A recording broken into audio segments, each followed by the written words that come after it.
اعوذ باللہ من الشیطان الرجیم بسم اللہ الرحمن الرحیم حتی اذا جاء امرنا وفارت النور قل نحمل فيها من كل زوجين اثنين وأهلك إلا من سبق عليه القول ومن آمن وما آمن معه إلا قليل۔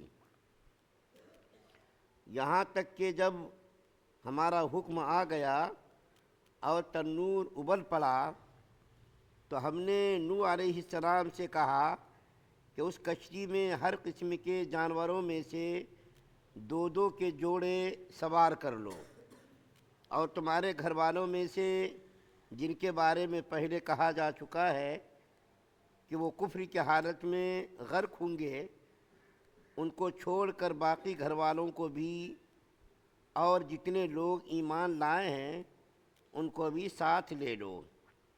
اور تھوڑے ہی سے لوگ تھے جو ان کے ساتھ ایمان لائے تھے۔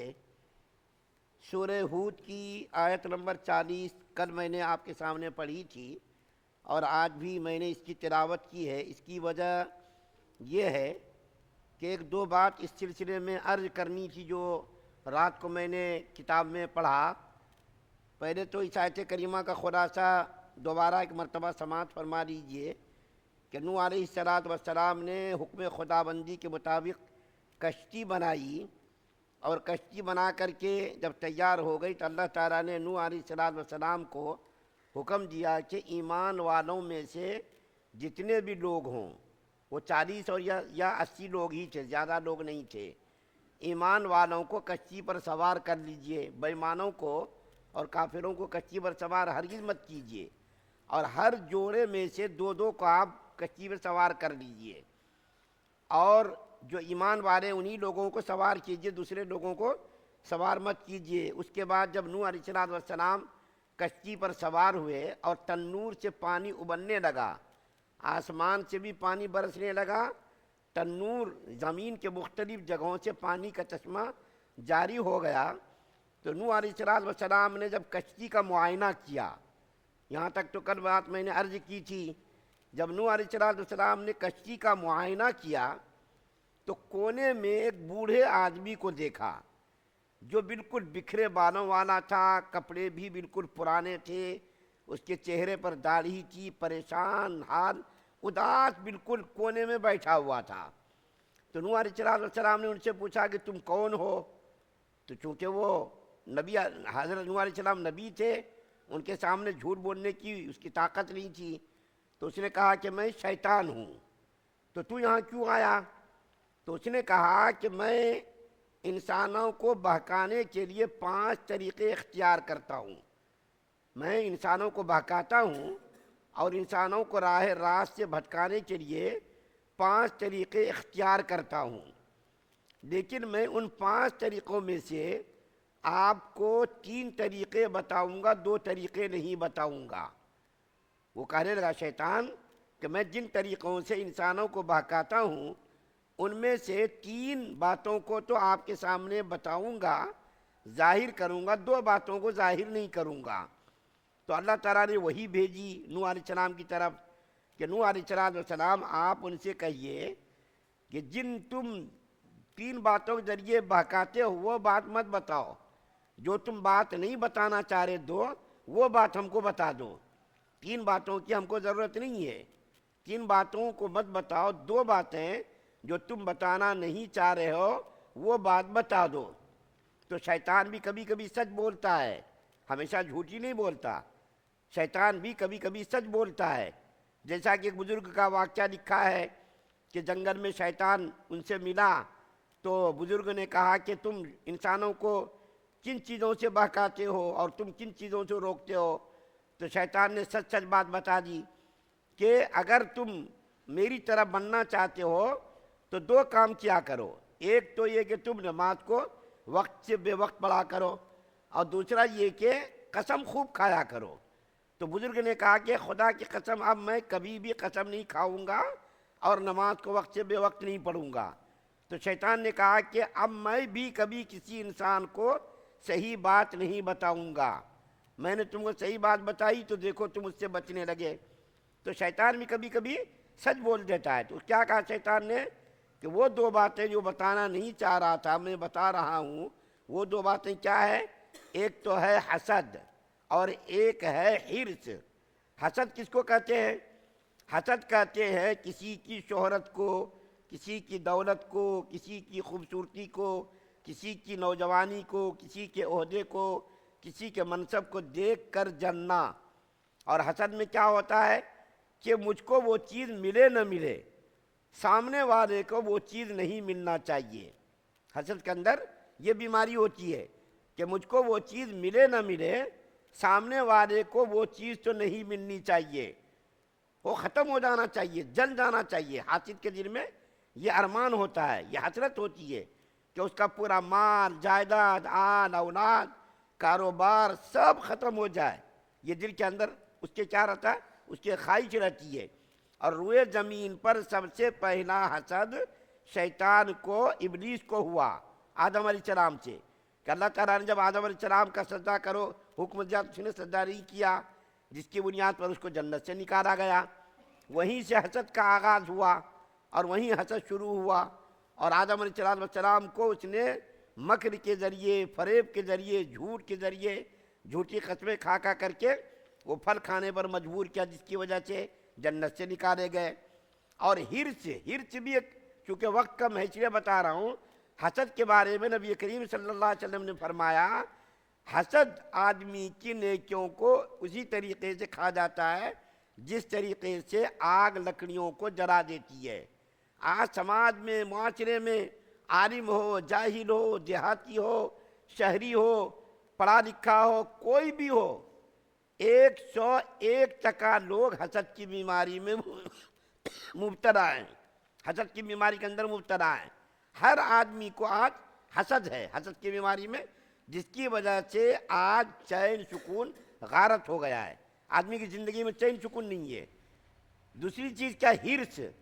حرص بھی ایسی بلا ہے کہ لکھا ہے کتاب کے اندر کہ آدم علیہ السلام کو حرص نے جنت سے نکالا، اور شیطان نے جو یہ کہا کہ تم وہ درخت کا پھل کھا لو، ہمیشہ ہمیشہ کے لیے تم جنت کے اندر رہو گے، تو وہ بھی پھل درخت کا جو کھایا تھا آدم علیہ السلام نے، وہ بھی حرص کی وجہ سے ہی کھایا تھا، تاکہ میں جنت کے اندر دائمی طور پر رہ جاؤں، کبھی نہ نکالا جاؤں۔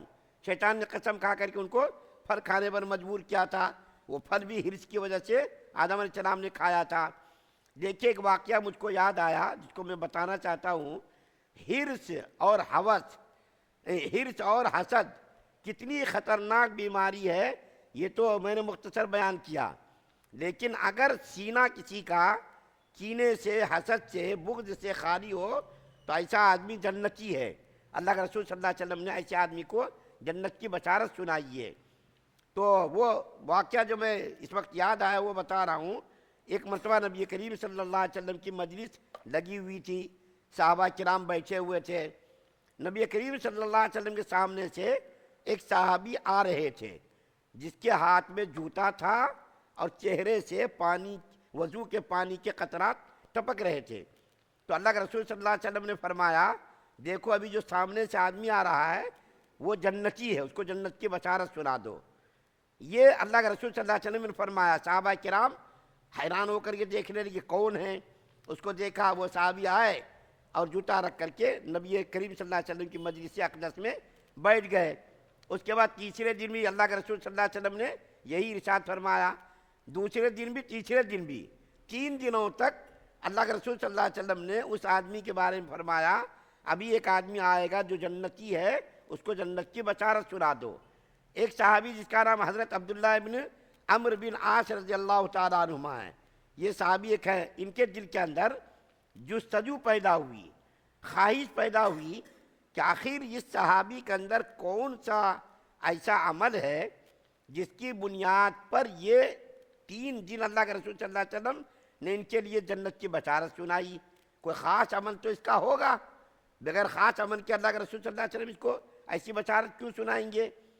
تو وہ صحابی جب اٹھ کر کے جانے لگے تو حضرت عبداللہ بن عمرو بن عاص رضی اللہ تعالیٰ عنہ اس کے پیچھے پیچھے گئے اور جا کر کے اس کے گھر کے پاس جا کر کے کہا کہ میں تمہارے پاس 3 روز قیام کرنا چاہتا ہوں، مجھ کو کچھ کام ہے 3 دن میں آپ کے یہاں قیام کرنا چاہتا ہوں۔ اس نے کہا ٹھیک ہے۔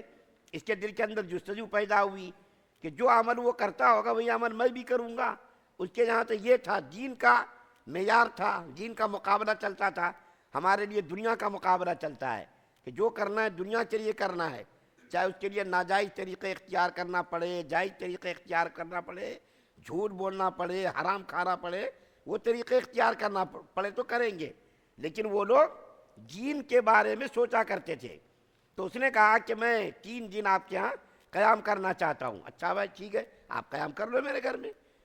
یہ صحابی جو حضرت عبداللہ تھے، 3 روز انہوں نے اس کے گھر میں قیام کیا، اور 3 روز رات بھر سوئے نہیں، بڑی ہی تحقیق کے ساتھ دیکھتے رہے، گہری نظر سے سوچتے رہے کہ آخر اس کا کون سا عمل ہے۔ تو دیکھا کہ 3 روز تک وہ صحابی سوتے رہے، اور رات کو زیادہ انہوں نے کوئی عبادت بھی نہیں کی، تہجد کی نماز بھی نہیں پڑھی، مختصر سی نماز وغیرہ پڑھ لیتے تھے، ذکر وغیرہ کر لیتے تھے، سو جاتے تھے۔ 3 دن انہوں نے یہ اس کو غور سے دیکھا کہ کوئی خاص عمل تو کر نہیں رہا، کیا بات ہے؟ اللہ کے رسول صلی اللہ علیہ وسلم نے ان کو جنت کی بشارت سنائی، کس بات کی بنیاد پر؟ 3 روز کے بعد حضرت عبداللہ نے پوچھا ان صحابی سے کہ بھائی میں آپ کے گھر اس لیے رکا تھا کہ اللہ کے رسول صلی اللہ علیہ وسلم نے آپ کو جنت کی بشارت 3 روز سنائی۔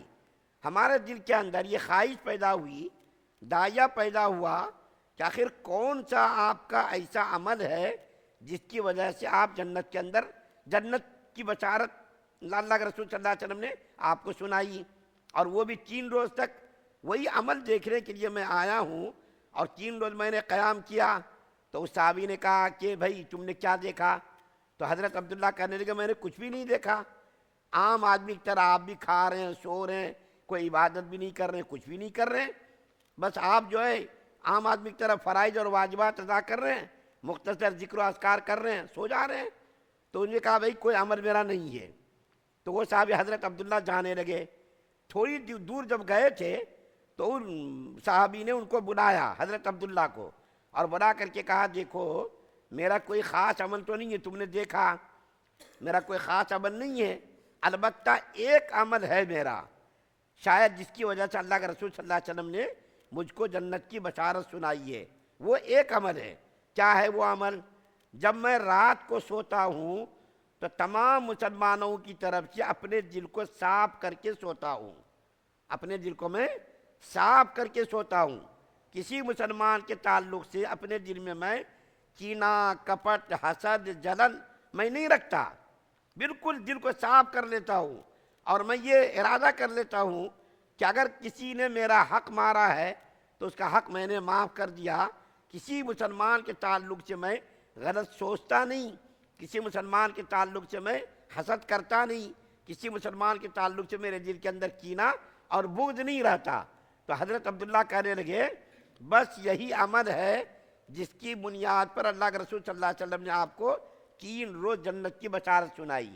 بتائیے کتنا بڑا عمل ہے، دل کا صاف ہونا، کینے سے خالی ہونا، حسد کا نہ ہونا، ان کو جو ہے اللہ کے رسول صلی اللہ علیہ وسلم نے جنت کی بشارت سنائی۔ ہم لوگوں کو بھی اپنے دلوں کو بالکل کینوں سے، بغض سے، عداوت سے، حسد سے پاک کر لینا چاہیے۔ آج کوئی آدمی بھی اس بیماری سے خالی نہیں ہے، کسی آدمی کا دل خالی نہیں ہے، چھوٹا ہو، بڑا ہو، کوئی عہدے دار ہو یا کوئی ملازم ہو۔ اگر کوئی ملازم نوکر ہے تو مالک سے حسد کرتا ہے، میری کمائی پر یہ اچک رہا، میری کمائی سے زمین جائیداد خرید رہا، میری کمائی سے، میری محنت سے یہ ترقی کر رہا، یہ جو ہے حسد۔ تو یہ بیماری اتنی خطرناک بیماری ہے کہ اللہ کے رسول صلی اللہ علیہ وسلم نے فرمایا کہ یہ بیماری آدمی کی نیکیوں کو اس طریقے سے کھا جاتی ہے جیسا کہ آگ لکڑیوں کو جلا دیتی ہے۔ تو ہم لوگوں کو بھی کوشش کرنی چاہیے کہ حسد سے اپنے دل کو ہم پاک کر لیں۔ یہ واقعہ میں نے اس لیے بیان کیا کہ شیطان اس کشتی میں بیٹھا تھا، اور یہ واقعہ تلبیس ابلیس نامی کتاب ہے، اس کے اندر میں نے پڑھا، اور حسد کی بیماریوں کے بارے میں تو اتنی لمبی لمبی بحثیں کتابوں کے اندر ہے، اتنی لمبی لمبی تقریریں ہیں جس کا کوئی حد و حساب نہیں ہے۔ تو کل بھی میں نے یہ آیت کریمہ پڑھی تھی، لیکن کل ذرا طبیعت ناساز تھی جس کی وجہ سے میں نے یہ بات کل عرض نہیں کی تھی۔ آج کے لیے یہ بات میں نے رکھی تھی تاکہ آج عرض کروں۔ اللہ سے دعا ہے اللہ ہم سب کو سننے زیادہ عمل کی توفیق عطا فرمائے۔ سبحان اللہ و بحمدہ، سبحانک اللہم و بحمدک۔